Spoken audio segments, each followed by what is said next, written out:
Graduates यांना monthly मिळणारी salary ही फक्त 15,000 ते 20,000 रुपये ॲव्हरेज. फ्रेश ग्रॅज्युएट्स आणि त्यांच्या सॅलरी यांच्यावरचा आज इंडियन आणि ग्लासडोर 2026चा रिपोर्ट बघितला आणि त्याच्यामध्ये त्यांनी एक धक्कादायक बातमी दिली आहे. त्यांनी सांगितलं की टॉप 1% इन्स्टिट्यूट जर का तुम्ही बाजूला काढले तर बाकीच्या इन्स्टिट्यूटमधनं येणारे ग्रॅज्युएट्स यांना मंथली मिळणारी सॅलरी ही फक्त 15,000 ते 20,000 रुपये ॲव्हरेज आहे.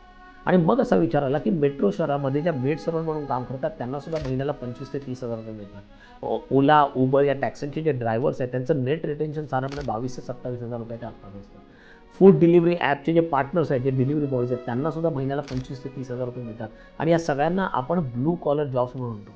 ब्लू कॉलर जॉबचं मला महत्त्व अजिबात कमी करायचं नाही आणि त्यांना डिसरिस्पेक्ट तर मुळीच करायचं नाही आहे. पण प्रश्न असा आहे की ग्रॅज्युएशन केल्यानंतर आपल्या आयुष्याचे 3-4 वर्ष दिल्यानंतर आणि मुळातच एवढे पैसे खर्च केल्यानंतर केवळ त्यांना 15,000 ते 20,000 रुपये महिना एवढं रिटर्न मिळत असेल तर आपण त्यांच्याबरोबर नक्कीच अन्याय करत आहोत.